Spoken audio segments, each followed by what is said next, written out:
Welcome to the People Say No, Resisting Data Centers in the South launch of this report and the toolkit.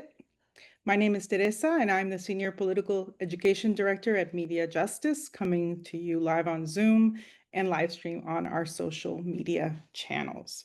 So first, some accessibility notes. We have live captioning available. That's right, humans, not robots. In order to access that, you press the show captions or more ... button, and you can select the full transcript for today's conversation. So thank you to our live transcription captioning service. We also have Spanish interpretation. También tenemos interpretación en español. So I'm going to do that in Spanish now. Para acceder a la interpretación en español, haga clic en el icono de un globo en la parte inferior de su ventana de Zoom y seleccione Interpretación de idiomas. Luego, seleccione su canal de idioma. Y si está usando un teléfono móvil, pues puedes acceder a él a través del menú de tres puntitos y debe de poder ver entonces su canal de idioma. Bueno, si tiene alguna pregunta, por favor, infórmanos a través del chat.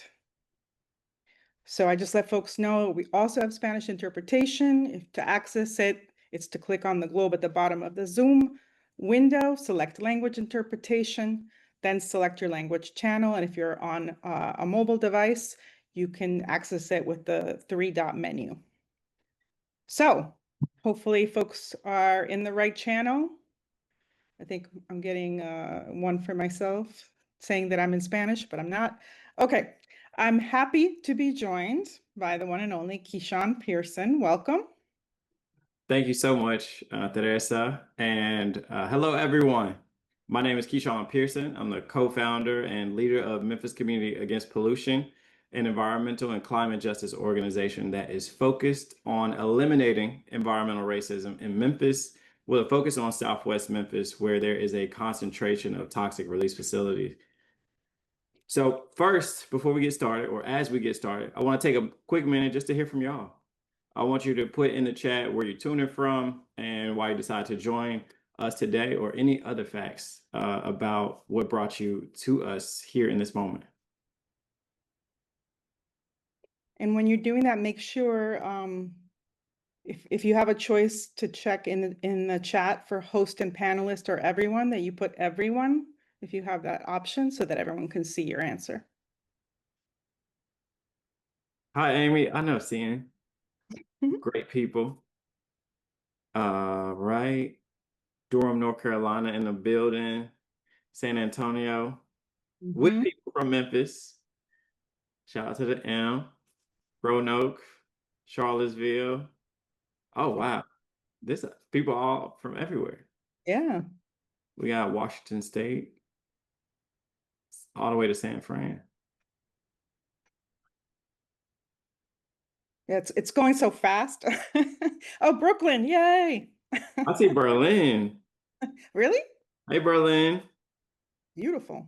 Houston. Grand Peach, USA. I see y'all. Birmingham, Alabama in the building too. Chicago. Memphis to Charleston. Colorado. Beautiful. Shout out to Taylor from Memphis. Memphis is represented, okay? Because Memphis today, all of us tomorrow. Amen. That's right. That's the truth. All right. Well, while folks are still sharing that with us, and thank you for doing that. And I think you can only do the host and panelist. So thank you for the person who told me that. Oh, my sister's here. Hi, media. So thank you all so much for joining us today. We're really excited to share our research and the toolkit, and really just learn from each other about what is happening with the explosion of data centers, specifically in the South, and to strategize together on opportunities and how we can really protect and safeguard our communities. So I want to thank you, Keyshawn, for being with us tonight. You're not only leading the fight against one of the biggest data centers, the Musk Colossus in Memphis, but you're now dealing with being the next city that's going to be overrun Memphis being the next one on the block around Trump sending in the National Guard and other law enforcement. And so I just want to thank you for being here and also just hear, how you're holding up. Yeah. So truly, it is frustrating to continue to be targeted by the oligarchy. But what it does for me is help us to see just how valuable Memphis really is, and the culture of Memphis, the people in Memphis. We got something that you can't find nowhere else, and that people power is trying to be subverted by these powers that be, right, or specifically Elon Musk and the current administration. And so Memphis is resilient. And we're going to continue to show people we are not the path of least resistance as they intend to make us out to be. But this is a visceral attack on Black leadership, as well as a majority Black city. And so Black sovereignty has continued to be under attack, especially under this current administration. And so we are working together in our city amongst one another to plan on how to continue to protect us, but also how to continue to resist. It is the resisting of the data centers in the South, just as the title says for the report. And so I'll just segue into that part. The report MediaJustice just released last week, The People Say No, Resisting Data Centers in the South, is a comprehensive regional analysis about data centers in the South. Specifically, the original research and case studies are from Louisiana, Mississippi, Tennessee, Georgia, and South Carolina. And so today we're going to hear highlights from the report as well as calls to action to build, strengthen, and amplify our local fights. That's what we have to do in order to move forward in a way that's different and a vision that's different for our communities. Absolutely. And as I mentioned, it's a double launch because we're also sharing a toolkit on data centers that you can use with your folks. If you're currently working on a data center fight locally, or you're thinking about it, or you just want to, educate yourselves about what is actually happening around the construction of data centers. And so it's filled with a bunch of beautiful activities that have been meticulously done by Christine Peng. So shout out to Christine, who's the author. And we hope that you are able to use it. Cool.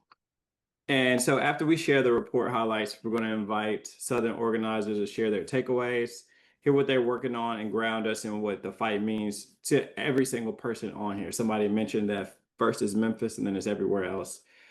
So we will also invite your questions. See, we got one person already hit the Q&A. So please continue to add the questions throughout, and we will make sure we answer those if we have time today. I'm going to pass it over to Teresa. She's going to give you a brief introduction to why we're focusing on data centers in the South specifically. Okay, thanks.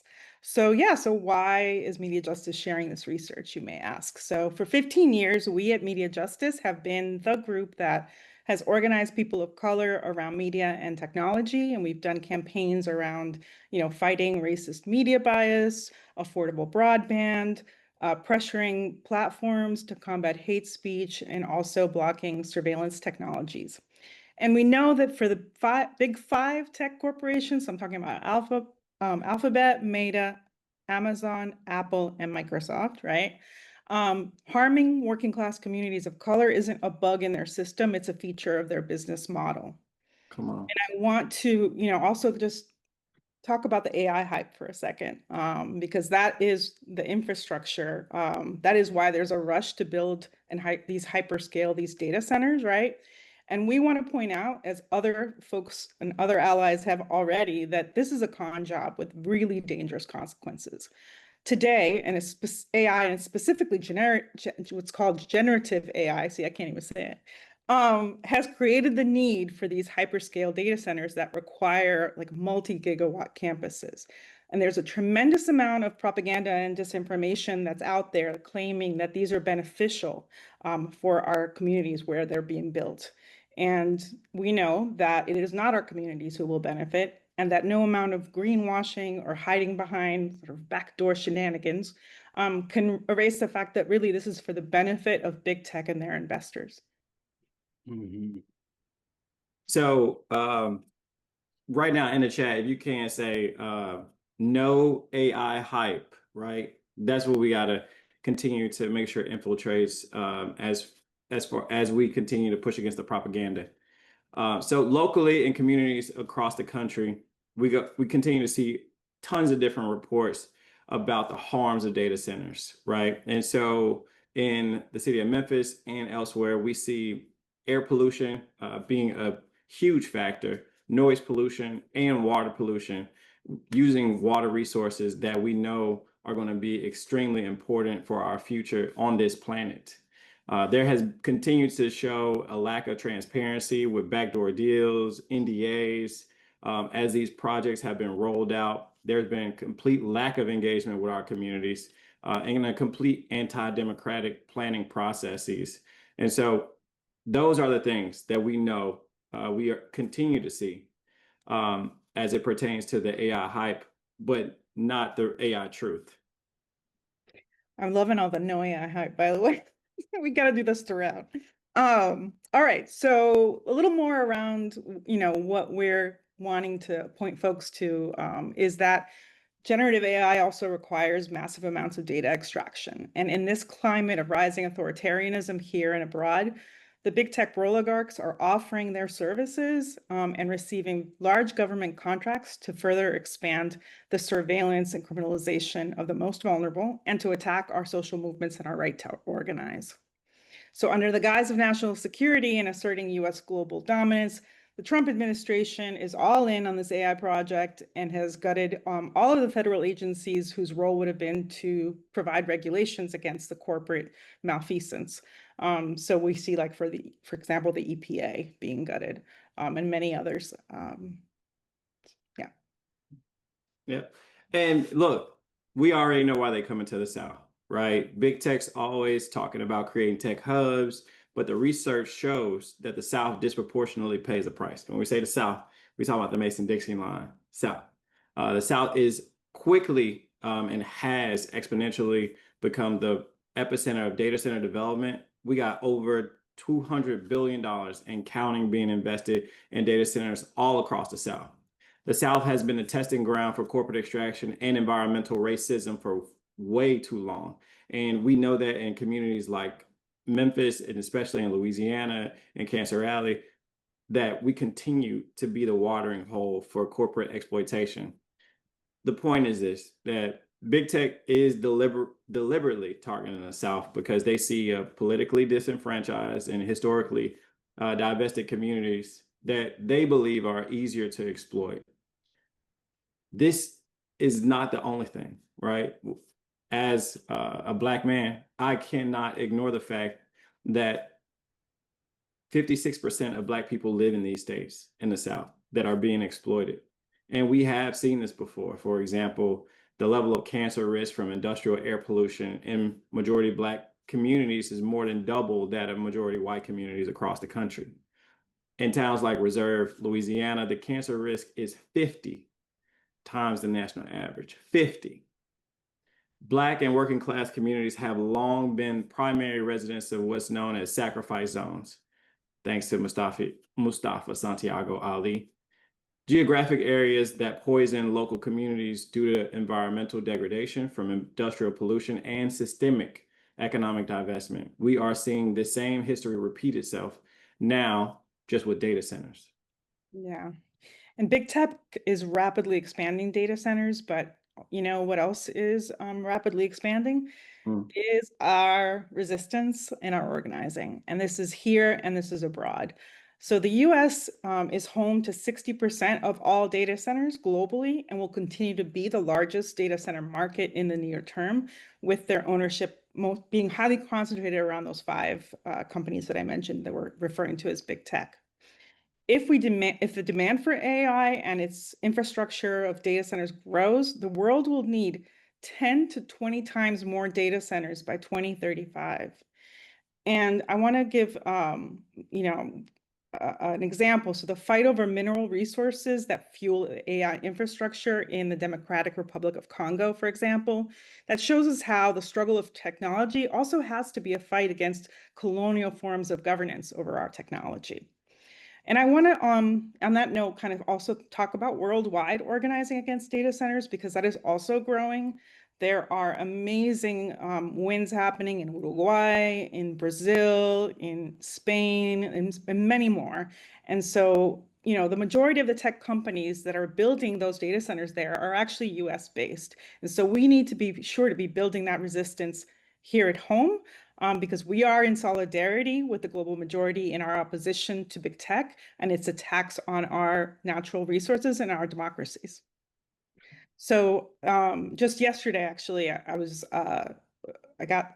we're on this chat where we get all the new news about data centers. And there was a recent win in Maryland in Prince George County where they succeeded, yes, in pausing data center development and temporarily block any approvals. And so, those folks have been fighting the good fight there and have gotten some wins. I want to, shout them out and also invite you, if you know of any other recent wins, or maybe you're part of a fight right now that you want to shout out, please do so in the chat. And I believe now you can chat to everyone. I think we've changed the thing so you can actually make sure it's going to everybody. So I'm going to pass it to Kishan to talk about what the opportunity to organize is now.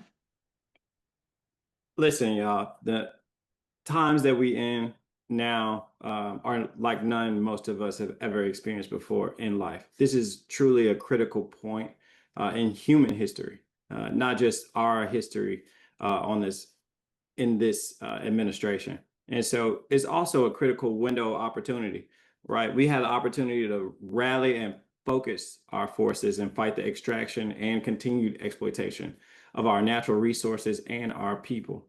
As Stephen, and I promise I don't mean to say the last name wrong, but Stephen Renderos. Is that right? Yeah, Renderos. Renderos. See, I can roll my R, okay?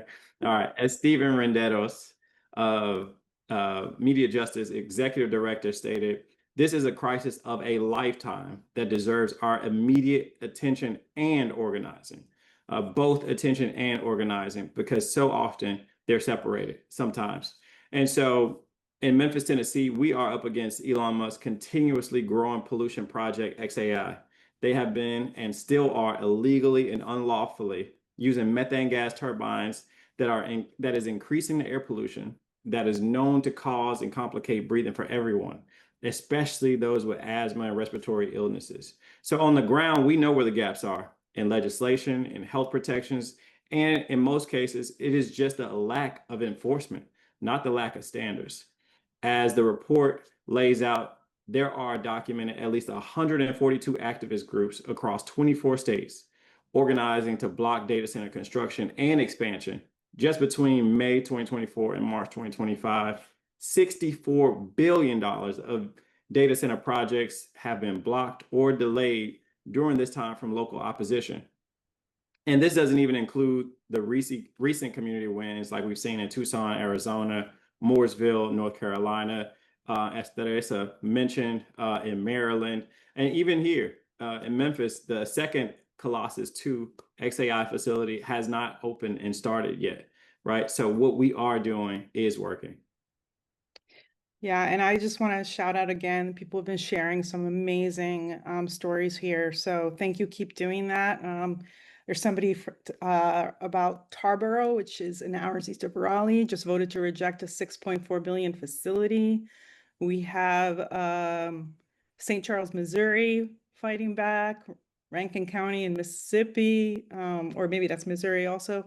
They're starting one in New Jersey right now because they're seeing their electric bills. So yeah, thank you all. And please keep sharing that, because we want to make sure that we know that when we fight, we win, and we are joining every single day. And so we have to keep that front of mind. And we have to support folks in doing that and being able to build and strengthen and amplify their fights. And so having this conversation, doing this report for us is a way to make us stronger together, because that's the only way we're going to be able to stop big tech. And they know this, right? So we saw in the big bad bill that Trump put out and the AI action plan that he put out, both of those were attempts to block our ability to hold them accountable. They're attempting to create moratoriums on state level regulation, and they were going all in on investments of surveillance technologies. They fear our ability to stop them from building this infrastructure to expand their power and their wealth. And they want to stop us from organizing because it is only through organizing that we can change our collective futures.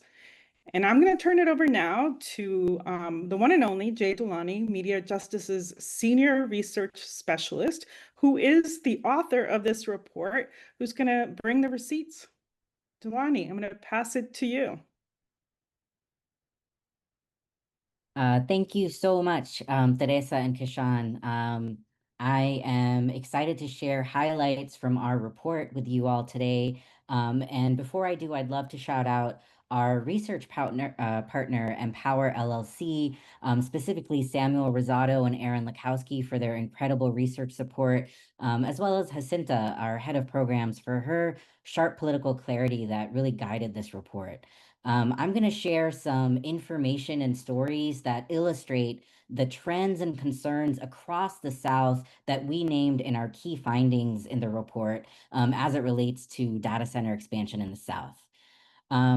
So the first thing I want to talk about actually is water. If you could go to the next slide, you'll see that this is a map of data centers in operation or under construction in Georgia and the companies behind them. And the metro Atlanta area has seen a 211% increase in data center development since 2023. And that's the fastest rate of growth in the country. The demand on water from data centers in the region is exceeding the supply.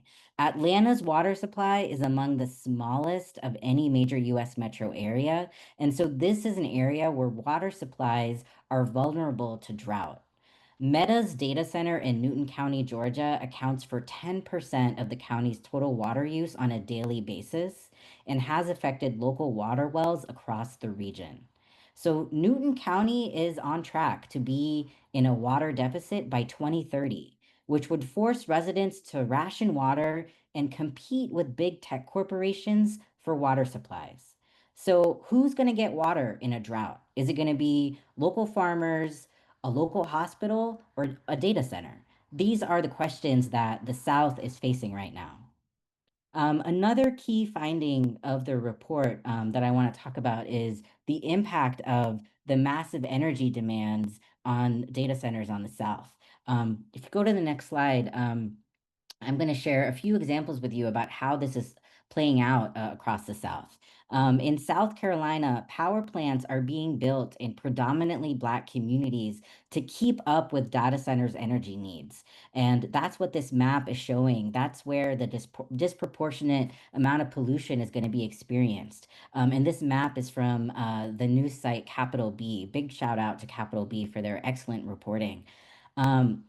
Other ways that data center energy demands are impacting the South, the Southern Environmental Law Center is tracking an onslaught of methane gas pipelines being built in southern states to power data centers. And methane is a super pollutant. It's deeply harmful to people and the environment.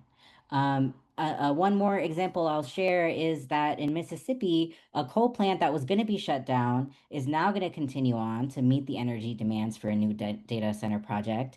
And this coal plant releases more greenhouse gas emissions than any other facility in Mississippi, which is why they wanted to shut it down in the first place. And it's been reported to be one of the nation's top groundwater polluters. So there's an excessive amount of lithium in the groundwater due to this coal plant, and that is associated with neurological damage. So all of this air and water pollution from this fossil fuel infrastructure that the South is getting locked into for decades because of data centers is disproportionately affecting Black, brown, and working class communities.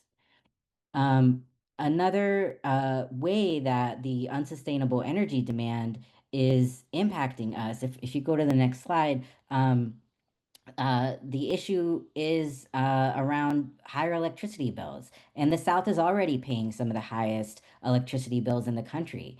For example, Louisiana was recently reported to have the fourth highest increase of rising electricity costs in the nation amongst rapid data center expansion. In Georgia, folks are paying $4 to $3 more a month or $516 more a year on their electric bill, and things will continue to rise if we don't stop data center expansion. This photo you see is of Briante McCorkle, Executive Director of the Environmental Justice Group, Georgia Conservation Voters, speaking at a rally at the state capitol, which was focused on the high cost of energy and the need for the Public Service Commission to listen to more consumer input. And that brings us to another critical issue driving data center projects forward. If you go to the next slide, this issue is that the opaque and corrupt processes that are shutting out transparency and public input. As Kashan mentioned, there's a lot of anti-democratic processes happening, and that's how data centers are being pushed forward. What we're seeing is across the South, local officials are complicit in hiding critical information from the public as they make these backdoor deals with big tech.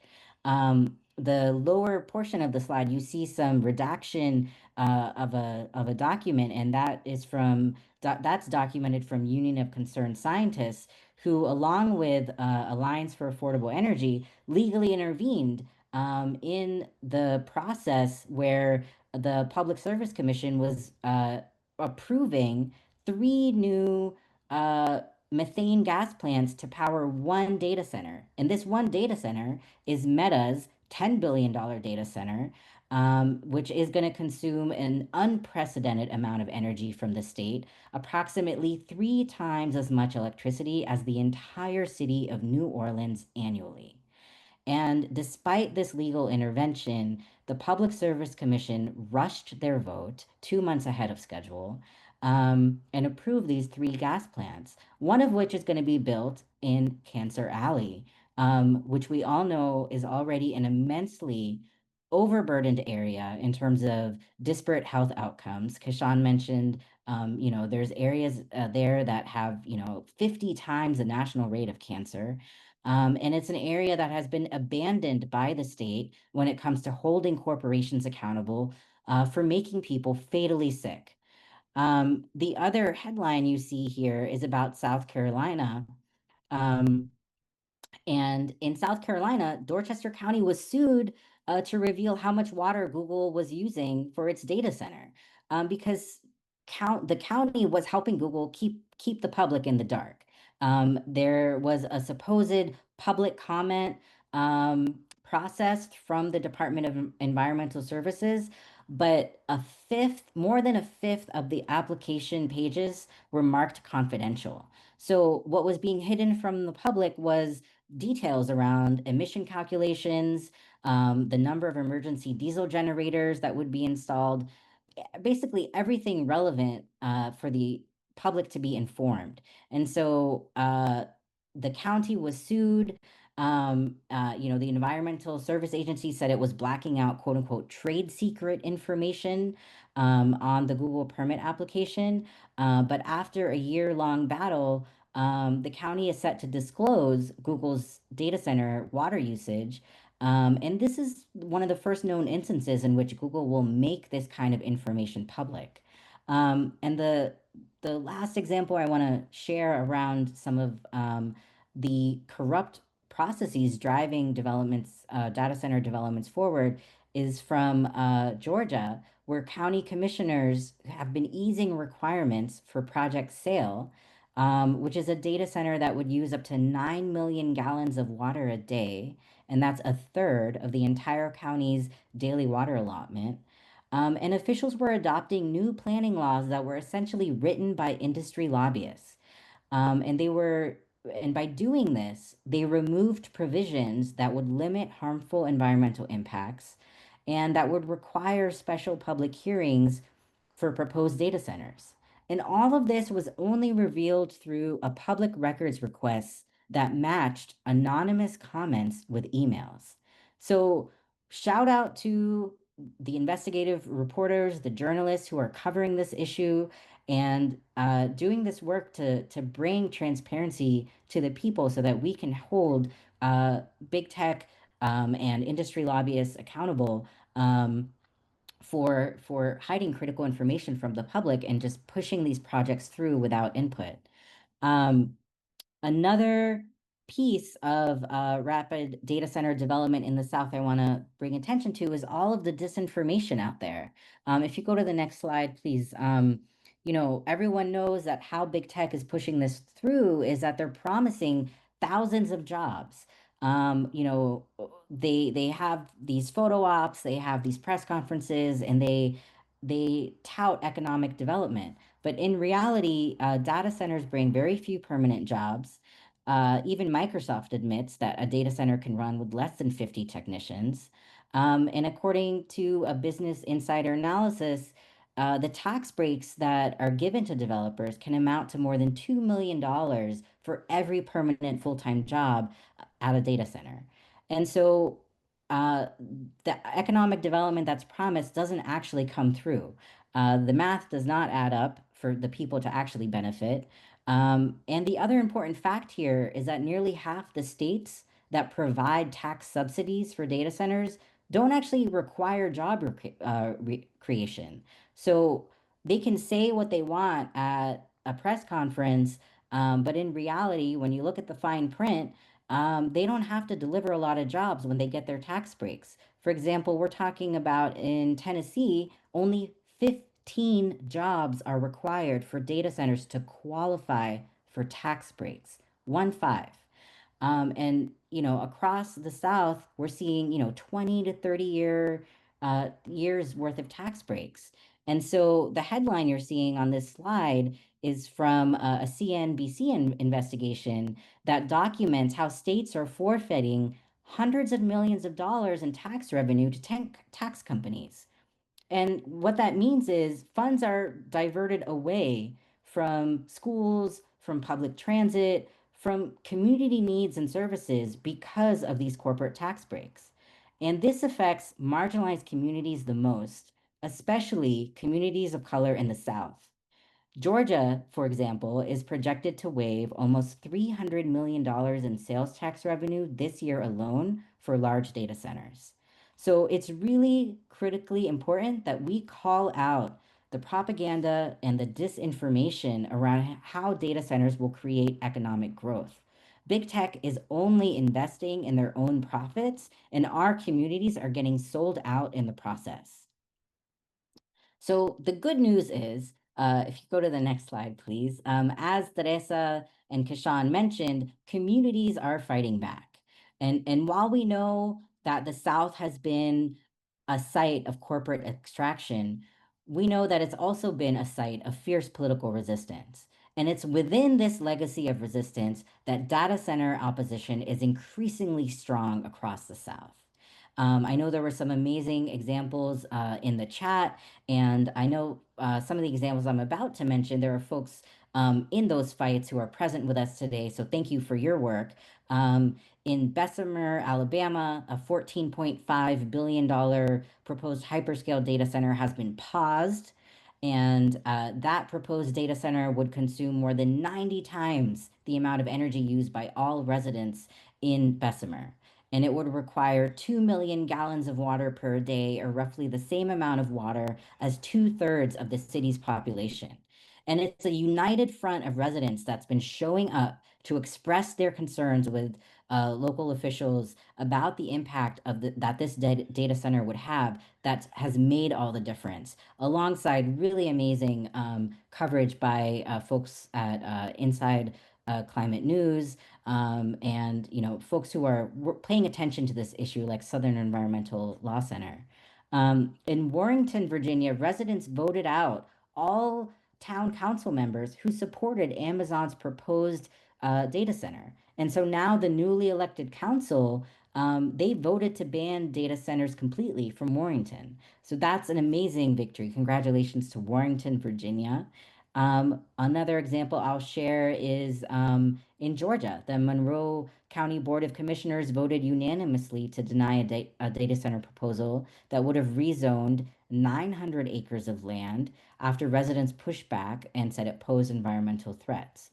So across the South, people are organizing and fighting back, and it's really critical that we pay attention to these fights, we support these fights, and we stand in solidarity with the communities being harmed by big tech. The people are, in fact, saying no, and organizing works. So I want to end here with some of our calls to action. If you go to the next slide, please. Our calls to action include just say no to data centers. You know, companies, they want us to believe that data centers are inevitable, but we call on organizers across the South and the US to reject this idea and organize accordingly. Our second call to action is to demand a public process, not secrecy. We ask communities to call on your local elected officials to negotiate data centers out in public and not behind NDAs and closed doors. We know that big tech is undermining our democracy by negotiating these deals in secret and keeping our communities in the dark about the real impact of data centers. Any data center project that threatens our future and the future of our planet needs to go through a public process. Our third call to action is that we have to protect our natural resources and expose corporate greenwashing. Tech companies' lies about their water and energy usage has been documented, so they cannot be taken at their word. We have to reject false solutions like using recycled water and renewable energy certificates that just obscure their actual water and energy use. And finally, our last call to action is that we must fight against surveillance and big tech's control and collection of our data. Opposing surveillance and opposing data centers is part of the same fight to protect our people from corporate and state harm. We hope you'll spend some more time more time with our report, as I only went over a few highlights and examples. And we hope you'll amplify the documented harms as well as these active fights and resistance to combat these harms. And I'm going to pass it back over to Teresa and Kishan. All right. Wow. Amazing. All right. Oof. Wow, Delani, that was a wealth of information, and I think you covered everything from the clandestine way these corporations operate to how communities are fighting back extremely well. I do want to thank you for such an amazing presentation, and so we also want to hear from y'all who are out, who have been listening, who've been taking notes. Hopefully, you can use the main chat or you can use the Q&A function. Some folks have already used that function. We see your questions. And so just know they will be answered, as many as we possibly can. So tell us what stood out to you from what you heard or what you read in the report and the toolkit. Yeah, I mean, yeah, Delani came with the receipts, so thank you for that amazing presentation. And yeah, and I'm seeing folks responding and also sharing their questions, and hopefully some of what Delani shared answer your questions, but we'll also, as Kishan said, we'll get to them. Please continue to add them, and we have staff who's going to help us to figure out which questions we can ask in the time we have, because we want to turn to these amazing guests that we have invited and get their impressions on the report and the toolkit, as well as what they hope to come out of this local organizing moment. And the way we're going to do it is we're going to have 2 rounds, hopefully, with everyone. And then, yeah, after the 2 rounds, then we'll start to try to answer some of the questions that folks have been putting forth. And I also want to make sure that we include, Kishan, I'm going to be asking you a question or 2, so I hope that's okay. And there's going to be in the chat, there's going to be some the more in-depth bios for everybody, but I'm going to pass it over to you, Kishan, to give a brief introduction to each of the speakers. Most definitely. Okay. So y'all, we got an amazing panel, so much intellectual, historical, and practitioner experience in one room virtually. So we are joined by Wanda Mosley, Deputy Director at Black Voters Matter, and resident of Georgia who has been in a fight over data centers in South Fulton, Georgia. Black Voters Matter is an important organization working on building Black power through voter mobilization and racial justice campaigns. We are also, oh, well, let's clap it up. On the mausoleum, everybody. We are also joined by LaToisha Brown, who is the executive director at Freedom Project Network. The Freedom Project Network's mission is to build community and power alongside young Mississippians by providing holistic and liberatory education experiences in Mississippi. And they also will and have traveled to Memphis. So Show them some love. yeah. And then our third panelist speaker is the one and only Jerome Scott, who's a longtime movement elder. He was co-founder of Project South, the Institute for the Elimination of Poverty and Genocide. He's active in the League of Revolutionaries for a New America. He is just an amazing human being, and he's been working with Amazon workers doing political education about worker struggles. He also has a brand new book out on the history of the story of the League of Revolutionary Black Workers that he organized with in Detroit. It's called The Story of the League of Revolutionary Black Workers, Motown and the Making of Working Class Revolutionaries. But first, before we go to these amazing folks, I just want to get maybe like a quick impression from you, Keyshawn, about the report and toolkit. Is there one thing that kind of stood out for you when you were looking at it, reading it? Corporate incentive. I think that was the biggest, but I saw so much, and I truthfully, I could talk for hours and hours and hours about this. But I will say corporate incentives, and the way I see it really is corporate extortion through these incentives and higher energy prices. We continue, especially in Memphis, and truthfully, I think we see it documented that it's happening all over the country, that our energy bills keep going up while wages stay flat and low, right? Big tech and companies are building data centers, are being given tax breaks and incentives, which is our tax dollars being used as corporate welfare, right? We are being criminally taken advantage of, and the AI hype is what's being used to justify it. And so having the actual hard data in the report just makes it even more clear. And I hope that people can use it, especially the folks here, to really destroy a lot of this AI hype and the propaganda that's being spread. No AI hype. No. No AI hype. Come on.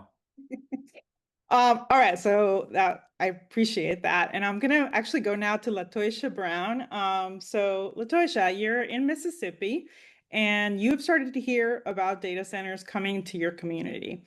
You recently brought some folks, particularly young people from your community, to Memphis to understand what's going on in their fight, right, against Musk and XAI. Can you share a little bit with us why you and your members have concerns about data centers? And specifically, I know it's been difficult to get information about it, so maybe a little bit about why you think that is? Thank you. Yeah. So when I'm speaking, I like to paint a story and give history to how I got to from point A to point B. So I will say I first caught wind of hyperscale data centers in 2024, is fall 2024. And I remember this vividly because fall 2024 is one of our big fundraising seasons. And they had just released information about a company that's coming to Meridian, Mississippi, and someone reached out to me and said, "Hey, this could be a fundraising opportunity." So I decided to do research in this business. It wasn't even called fully a data center yet. It was just like a business that was being proposed. But something made me feel uneasy about it. And then after the announcement, I really didn't hear anything else about a data center. And then it was in 2025 that I heard about what was happening in Memphis with Boxtown.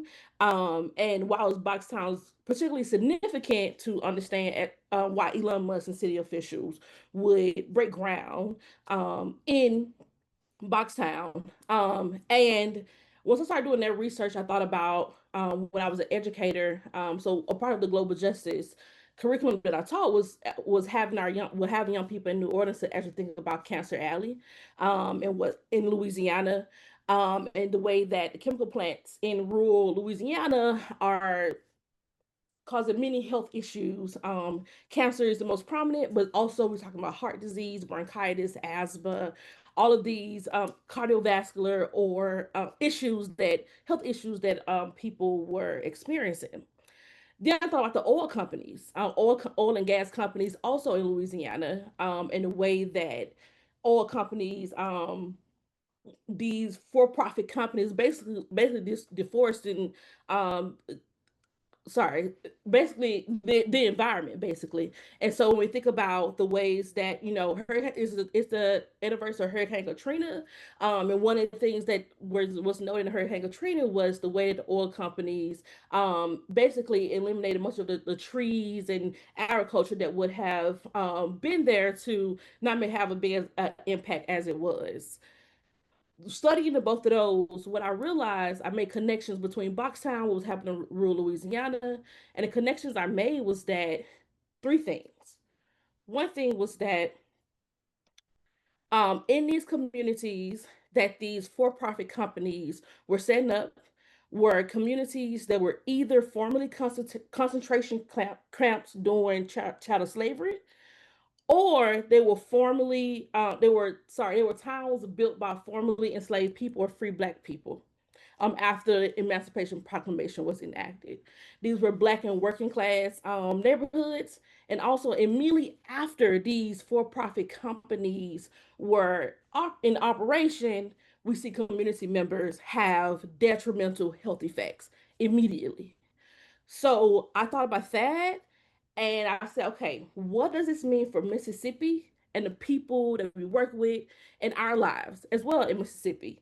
And so I wanted to know more. Again, after this 2024, there was no more information about what was happening with data centers. Then I started to ask some community members in Meridian, hey, have you heard about this data center? They would say, yes, we've heard about it. I said, have you heard anything more about it? Have you had any more details? They were like, no, there are no more details, but they did bring up the coal plant, making a connection between the both of those. And so that's when I wanted to talk more to MediaJustice people and just like get more information about what's going on. And through that, I also was doing research and found out about the Amazon Web Services also in Canton, Mississippi, in Madison County. And we're talking about communities that also reflect what's happening in Boxtown, what was happening in rural Louisiana. And we're talking about $259 million incentive package for-profit builders with these data centers. But also there were some incentives given to city officials. They were talking about the Compass Data Center in Meridian. Again, these are two $10 billion projects that have no benefit to the community members. It's all for profit for city officials and again, the owners of these companies. The Compass Data Center is said to have the energy of 500 megawatts. The town of Meridian, the population size is about 33,000 people. And the neighboring town in Lauderdale County is Marion, which is about 2,000 people. So we're talking about a data center is going to take up all of the energy of these towns and also affect the other neighboring towns that are surrounding these communities. Jackson has a water crisis. So we're talking about Amazon Web Services and this data center take gallons of water to cool these systems, these turbines. What we're talking about is an issue that's been exacerbated even more so. Then when we think about the health effects that comes from these companies, the data center, Mississippi has is leading the nation in heart disease, and it's the leading cause of death in Mississippi. Heart disease is. And so when we think about that and the fact that Mississippi also has a weak health infrastructure, we have the least amount of people who are insured. Our hospitals and health clinics are beyond capacity. So when we talk about these companies that are exacerbating a problem, who is going to be there to take care of our people when these things happen? And what will be the infrastructure really that is there? And so we think about these systemic issues that are being exacerbated by the data center, these tech companies, all of these other for-profit companies that we're seeing are actually interconnected to one another. And that is why I have that concern. My community members have this concern, and also why we felt the need to bring our young people into this work around data centers, because we often think about our young people as our future, but really our young people are now. They will experience the same issues that the adults in their lives are experiencing. So their parents and grandparents and neighbors and friends, they're going to experience it too. And so we felt the need that it was important for us to really position and develop our young people into leaders that can do something about what they are seeing and experiencing in their communities. Oof, I love that. That was amazing. Thank you, Latoisha, for sharing all of that. Young people are now. Yes, the new one. Young people are now. That's Uh, it. yeah. So I'm gonna bring in now Wanda into the conversation. Hi, Wanda. So a question. How you doing? I'm good, thank you. My question for you is, in your community of South Fulton, Georgia, there's at least 20 data centers that are being proposed for development on land that has been historically subjected to pollution by industrial developments. Can you share a little bit with us about what's happening there and how your community has been fighting these developments with the data centers? Yeah, thank you so much for having me. I first want to give a shout out to Keyshawn and all the folks in Memphis. I'm wearing my free DC hat today. A gentleman pointed out to me today at the airport. He asked me, he said, "So are you going to get something from Memphis and all the other cities that are going to be under, illegally occupied?" And I said, I hadn't thought about that. But yes, so I'll be in Memphis in a couple of weeks and make sure I get something to add to this hat. So yeah, let's get into this talk about data centers specifically in Georgia.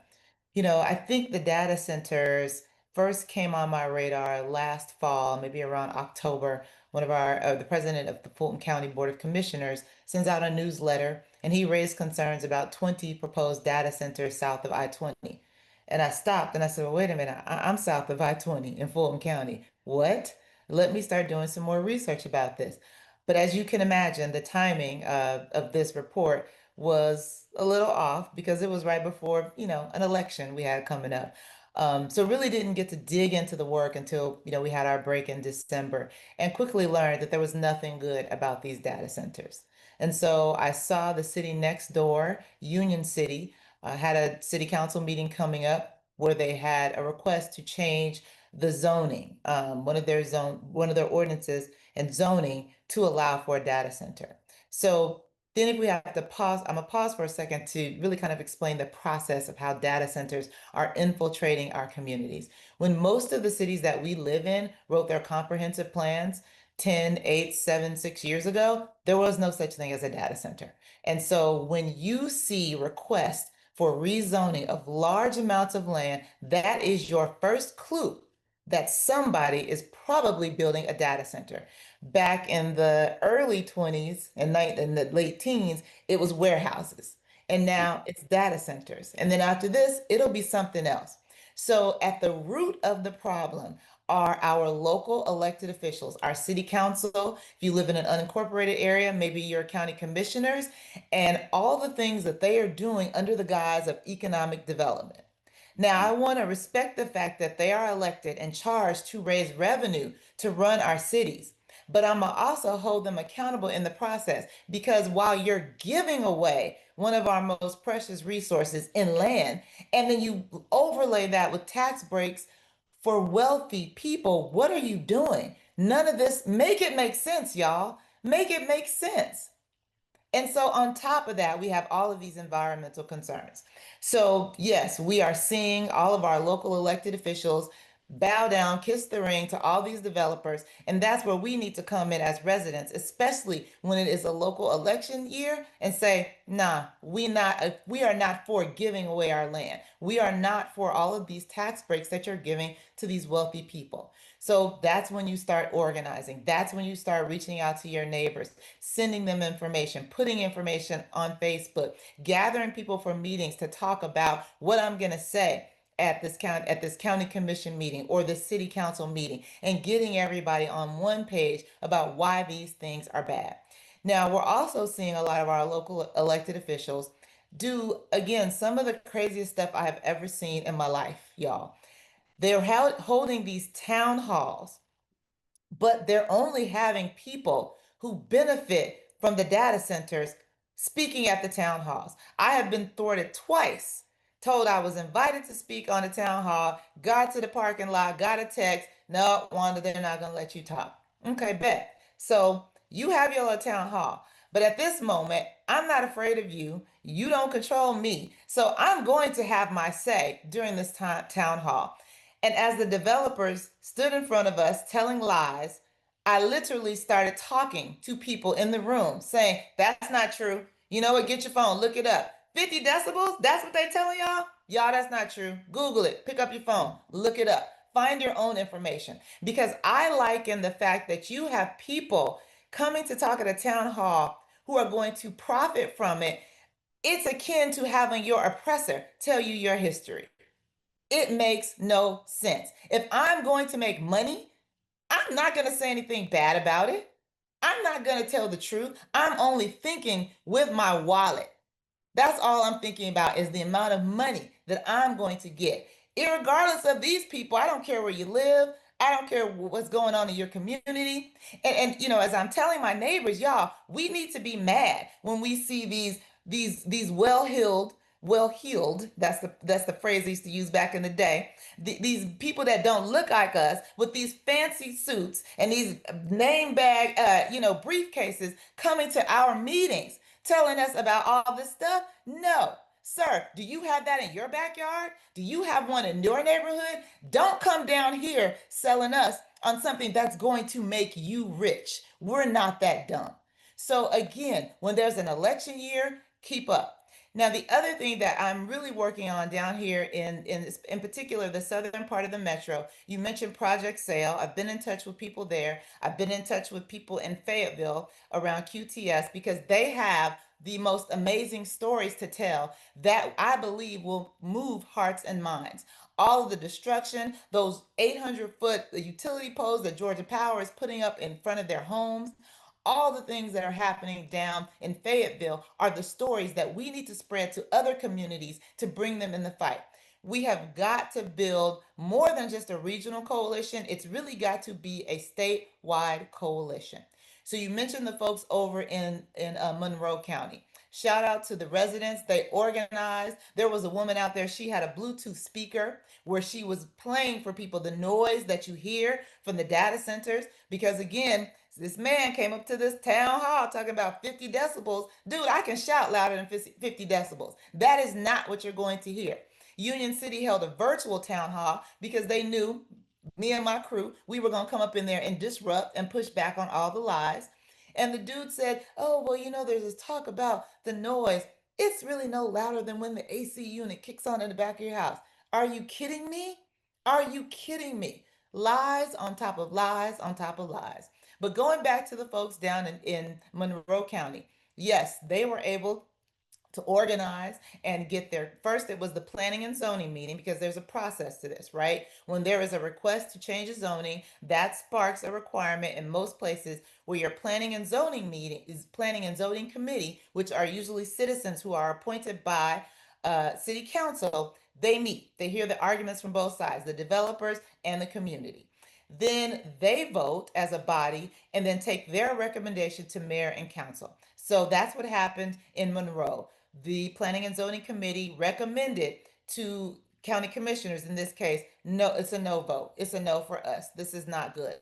And so that particular development was beat down. It was stopped. So we're excited. We're clapping. We're yay, yay. Not a week later was there an article that those same developers bought land one county over. So the need for us to make these regional, then statewide, and then national coalitions is great. We have to have this. I am so excited to be connected with MediaJustice because we about to get in this fight, y'all, and we about to throw down. You also mentioned the water wars in Georgia. Look, I remember when I bought my house in 2006. We were in the midst of a severe drought. We were not allowed to water those fresh new lawns that came with our brand new houses. We weren't allowed to wash our cars. And yet, and still, these elected officials act like that was 20, 30 years ago. It was not that long ago. And let us be clear, in Georgia specifically, we have been on the verge of drought numerous years since 2006. In fact, we were just on the precipice of drought last year until Hurricane Helene came in, dumped all these water, all the rain, built back up our reservoirs, and then they act like, okay, see, we're great, we're good. It's not sustainable to rely on named storms to come through our state to replenish our water supplies. That's just dumb. I think middle school kids will tell you that's just dumb. So that's where we are with all the water. Then don't get me started on Georgia Power and these electric bills, right? Our state legislature couldn't even get a bill out of committee that would have required developers to pay for the extra electricity. So since that bill didn't pass, guess who gets to pay up? We do, the residents. So I'm telling you, y'all, once we get this statewide coalition, once we pop up at that Capitol during session next year, once we get this rainbow coalition together, it's going to be on and popping. So I went to that last meeting down in Noonan last week, and I can tell you, I was one of 2 or 3 Black people in the room. They don't understand what they have started. They don't understand the coalition that we're about to build because all of us have high electricity bills. All of us have high water bills. And so people who don't normally rock together, oh, we about to rock together and we are about to make some changes in Georgia. And so I'll just share one last thing. We talked about, with this proliferation of data centers, if you needed to know that it was the billionaire bros, if you didn't understand their mentality, how they think, just think about the data centers the 2 that I've already talked about. We've talked about Fayette County, Fayetteville, QTS, 615 acres. The data center that was proposed in Monroe that is now going to go to Lamar, 900 acres. Oh, but see, we got a trend going here with the billionaire bros. Now we're hearing about one out I-20 in Appling County. Y'all, the request is to rezone 9,000 acres of land for a campus that will be built out. I don't know how many buildings, but the build out will be 8 million square feet. Just sit with that for a second because I can't wrap my mind around that. I cannot visually understand what this is and why it is that you think we need this, because we don't, because we absolutely do not. And I said that was the last thing, but I'm going to say one more thing. I ran into a city council member at the grocery store last week, which is why I always tell people these local elections are so important, because these people are your neighbors too. We had a nice conversation, unlike when I come to city council meetings and I'm spitting fire. But she mentioned to me that, listen, I'm not opposed to all data centers. I mean, I want my internet to run fast and I want to be able to have more pictures on my phone. And I just looked at her, I said, sister, these data centers ain't got nothing to do with the storage on your phone. They ain't got nothing to do about whether or not you need to delete all the pictures of your kids, your dog. That's not what this is about. This is about artificial intelligence and the need for these billionaire bros to hold on to that, to control that, to start to infiltrate in our lives the things that they want us to do, the places they want us to go, the things they want us to buy, the things they want us to consume. That's what this fight is really about. And along the way, if y'all ain't got no clean drinking water, sorry about that. If your electric bills went higher, well, that wasn't us. Yes, it was. All the lies that they are feeding us and all the lies our local elected officials are buying. We have got to band together. We have to continue to resist. And I'm telling you now, y'all, go to those city council meetings, those planning and zoning meetings, and show all the way out. Show all the way out. No more AI hype. Thank you. Amazing. Thank you. Whew, Yeah, everything you said, everything. hell yes. Okay, I'm gonna actually ask Kishan, I'm gonna ask you a little bit based on where this conversation is going. Um, one of the things that makes what's happening in Memphis unique, but perhaps won't be unique for very long, is the use by Musk of powering the data centers by methane gas turbines. And can you talk a little bit about the dangers of this type of pollution in Memphis and why it's important to respond to that? Yes, first I have to give honor and respect to Wanda Mosley, her career, everything she has done for the betterment of the folks in Georgia and Memphis, all across this country, can't be overstated. And so thank you so much for everything you bring and everything you give. It's always Black women, y'all. They gonna get us there to liberation. So to answer your question though, and it's gonna be hard going after Wanda. But I think it's important that we realize how these data centers are connected to fossil fuels. I think that connection has not really been made well enough. And here with XAI, it's the clearest way you can see just how closely connected data centers are to being powered by fossil fuels like methane gas. And so methane gas in itself is a greenhouse gas that makes our planet warmer, right? And when you burn it to use it for power, it creates formaldehyde, a known carcinogen, and then it creates nitrogen oxide, something that is known to elevate smog levels, which Shelby County and the neighboring counties have been out of EPA's limit for smog for over 3 to 4 years now. And now you have a facility that's bringing tons of it. And they're doing it illegally. And so it is the lack of enforcement when these corporations break the actual laws that are in place to protect us. And so we have to continue to fight back so it's not normalized that somebody can come to your city, park their pollution factory, and then build their own power plant without anyone interfering, without anyone being able to have a voice, and without anyone being able to vote. And so it is the reality that environmental racism cannot be made the norm. We cannot continue to bear this burden. This has been happening for generations.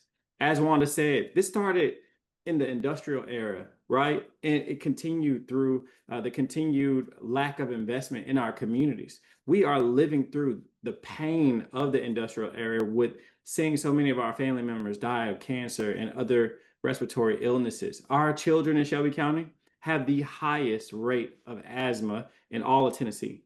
And so we have to continue to fight back and push back against these data centers because they are shackling us to fossil fuel generation that we know is bad for our planet and is bad for our people.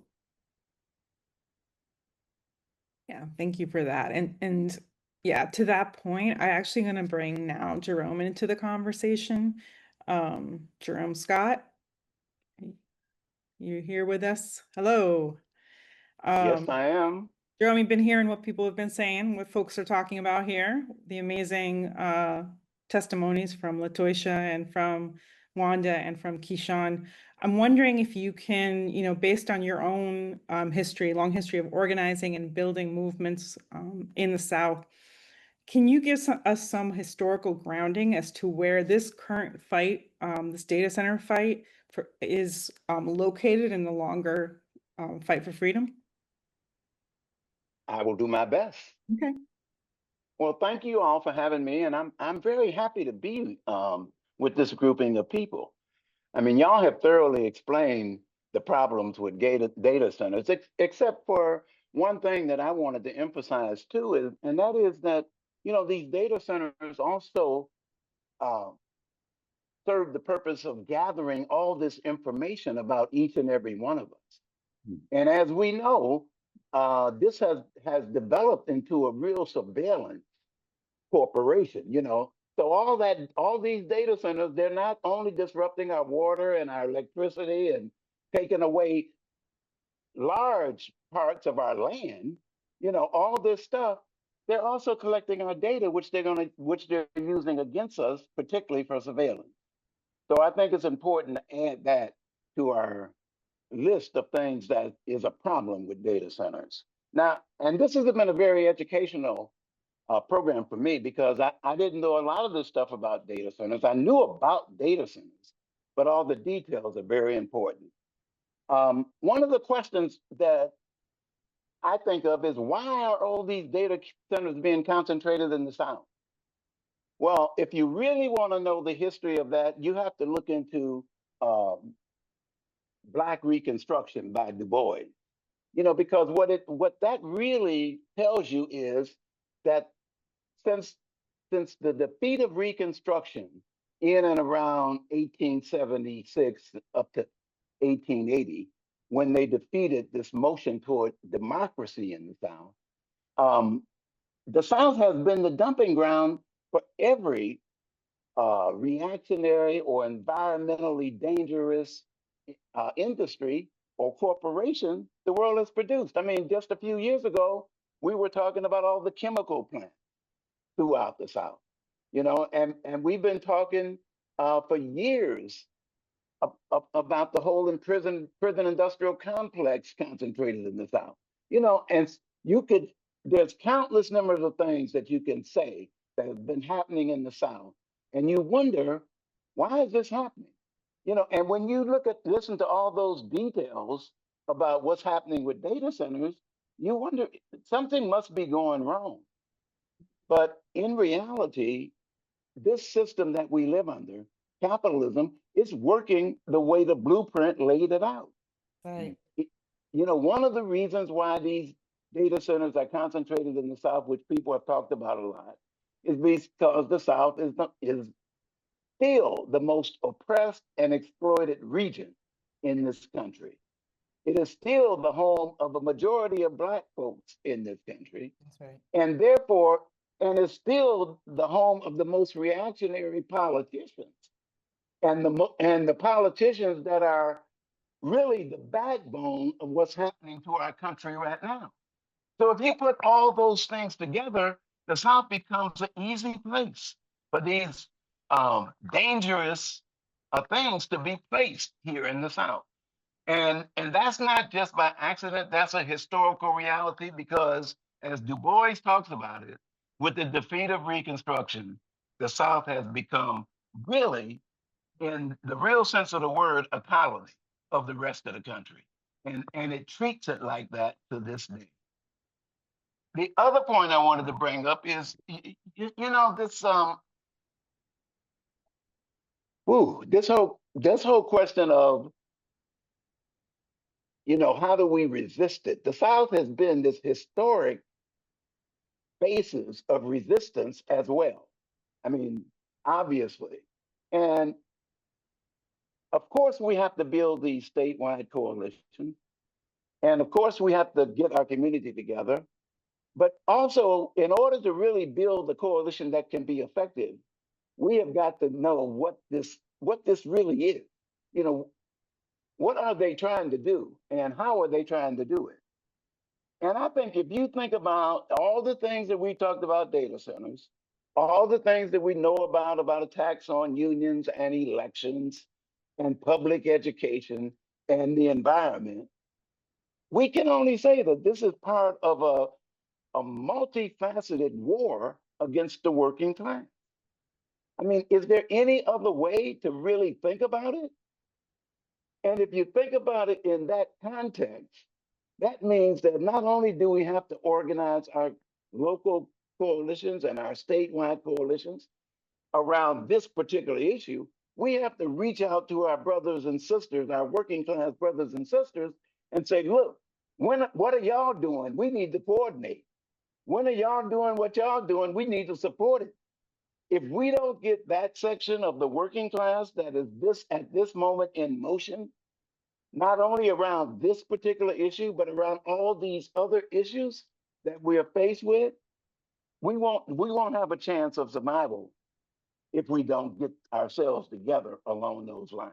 The working class is the only force capable of meeting this moment with the kind of resistance it needs to be met with.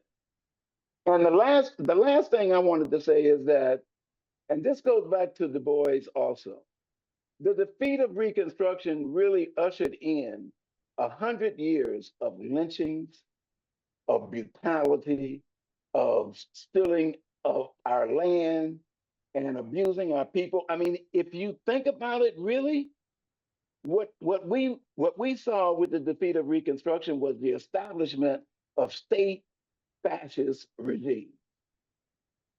If you look at all the Jim Crow laws that was passed and who they were pointed at, and you sort of know that today is different because the environment is different. But the general sentiment of what was established in the South after the defeat of Reconstruction is the sentiment that they're bringing to us today. You know, when we talk about trying to defeat this repression and really this consolidation of a fascist state apparatus, we're talking about what happened in the South, they're using as a model for what they're doing today. And we have to learn that model too, so that we know how to defeat it. And we're only going to defeat it if we really learn our history and learn that the force that we have to unite with is the force that we all belong to, although sometimes we don't understand it, and that is the working class. Working people have to pay for all these things. And the working class is the only class that can defeat them. So the future is up to us.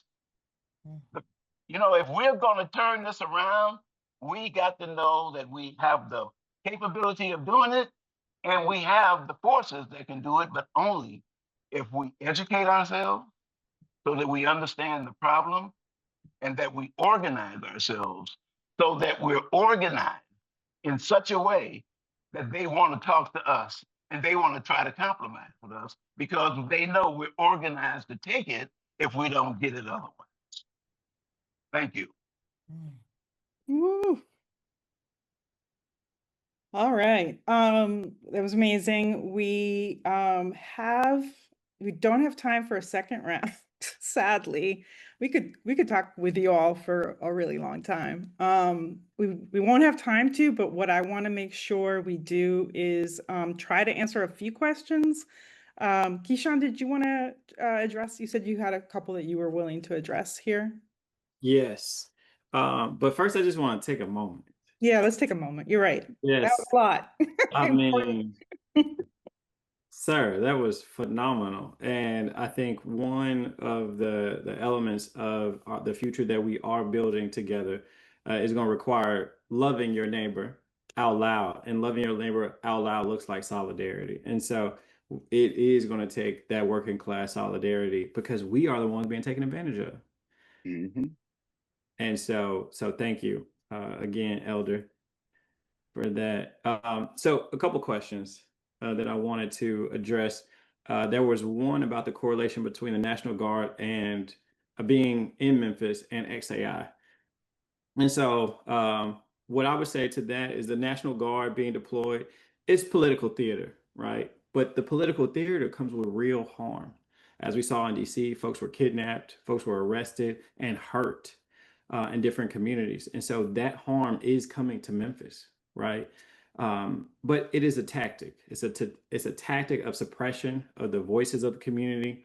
This secretive way that these corporations like XAI move, they're threatened by the truth, right? They're threatened that the public is empowered enough to show up.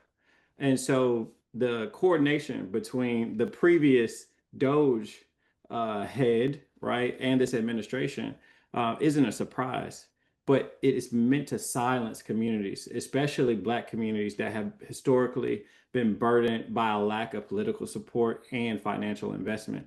They expect us to suffer and be silent. They expect us to be exploited and not to express anything. We will continue to say no.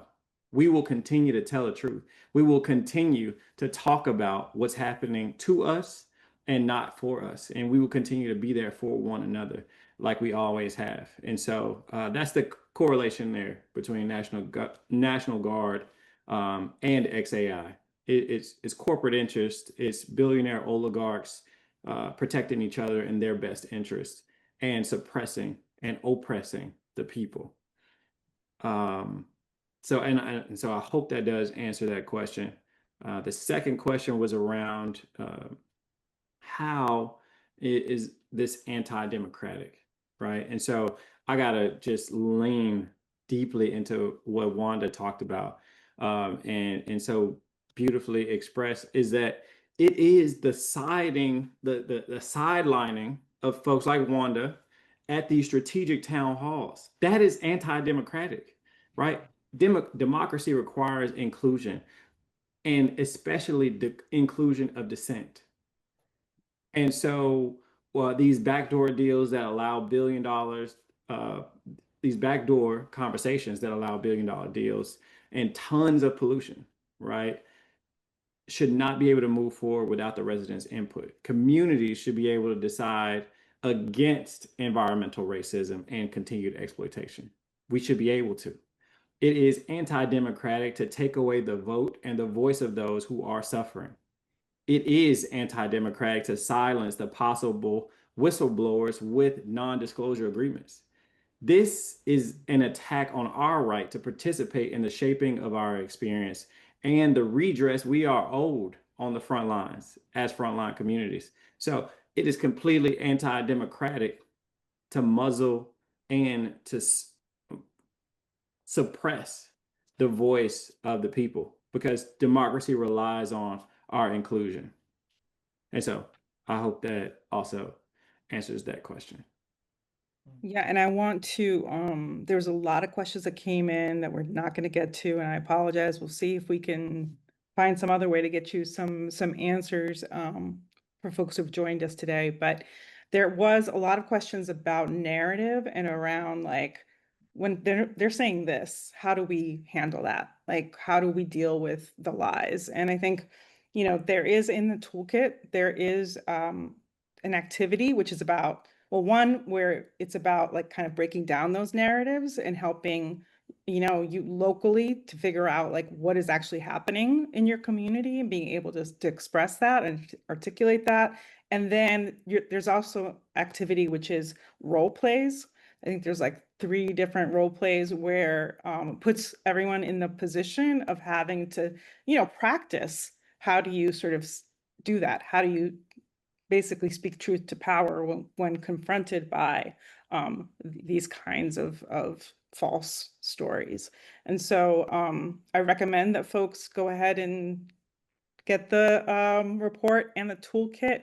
And we have to actually sadly wrap up this section. I really wanted to do another round with you all. So I just want to appreciate again, Wanda and Latoisha and Jerome and you, Keyshawn. Y'all are amazing. And I think the biggest point that I want folks to walk away from here today is that, you know, even if there isn't currently a data center being planned in your community, you should still be organizing to stop them. And I hope that what everyone has said will lead you to that conclusion. There's preventive measures that folks are taking. There's zoning ordinances, things against water usage. There's a lot of things that, you can find some of that stuff in the toolkit as well. But, you know, doing like what Latoisha is doing, which is researching, like figuring out what is the history of this in your community, who is making the decisions over natural resources and tech expansion.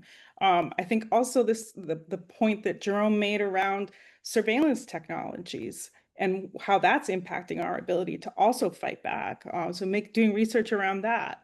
And then to actual campaigns, once there is a data center being planned, even if you're not sure, there is an avenue for action for anyone to be involved. And so we can all do something, no matter what stage of the fight that you're in. And we have created this toolkit alongside the report so that when folks, no matter what stage they are, they can organize in their community.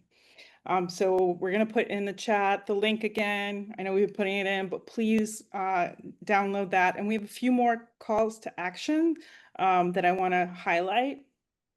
So of course, first the report and the toolkit. And if you have any questions on that, you can contact us at MediaJustice about it. And Christine is also available if you want to talk to her about using the toolkit. We also want to bring folks together and do regional trainings to help folks be able to first, also connect the issues, do the political education necessary to understand the bigger picture, right? And also practice and strategize together. So we're having our first one in Memphis in October. And if you are based in the South, and if you are interested in attending because you wanna get down with these fights, then we ask you to fill out this short form, which will be shared in the chat, and we'll get back to you with specifics. And I know that Keyshawn has one concrete way that you can also support what's happening in Memphis, so I'll pass it to you. Awesome. So what would be extremely helpful from everybody here in this group, I'm gonna say first, imagining a different world where we all have what it is that we need and aren't under an oppressive oligarchy and regime. And then two, sign our petition. At this exact moment, we, the NAACP, along with Young, Gifted, and Green, have an appeal supported by the Southern Environmental Law Center and our entire community against the air pollution permit that was granted on July 2nd to XAI. And so please, if you can take 5 seconds, sign our petition because we will be using it to really try to influence legislation, but also get this appeal shut down. Great. And then the last thing that I wanted to share with folks is I think folks know that there is a mass march, Make Billionaires Pay, that's happening September 20th. And it is a Climate Week action. We are going to have a contingent of folks who care about this issue and who care about technology being used for liberation, not for our oppression. It's called No AI Data Centers for Billionaires is the contingent. If you want to join us, if you're in New York City, we're going to be at Columbus Circle. We'll have exact location coming soon, but just reach out to us and we're happy to give you that information. There's going to be, it's mass mobilization, so it's all across the country, but this is specifically for New York City folks. It's also September 20th is also anniversary of Hurricane Maria. And so I know there's a lot of stuff going on around that. So just heavy stuff, but also really important for us to show up for our people, remember what has happened, and also be able to organize for our future. So I really, really appreciate everyone for joining us, including all the panelists again. I really sincerely hope that you have found this a good use of your time, and also hopefully a bit inspired maybe in whatever stage you are in fighting for our people and the planet. I think it's important to say that we are all stronger together, and I'm grateful to be in such a vibrant and loving community of people. And thank you, Keyshawn. Of course. Thank you. Thank you for having me. And thank you to every single one of our panelists. In the words of Elder Scott, our future depends on us. We are the people who have to hold the torch of hope and be those torchbearers of hope for one another. Whether it's your community or the next, whether it's Memphis or Tucson, Arizona, we have to continue to hold hope in our hearts. We didn't make the fire.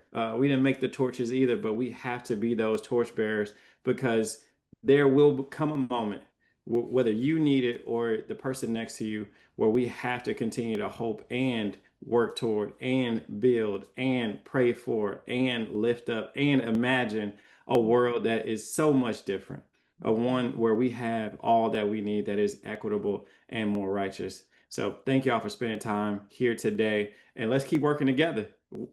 Forward together, not one step back. Yeah, no AI hype. No AI hype. No AI hype. Tell your friends.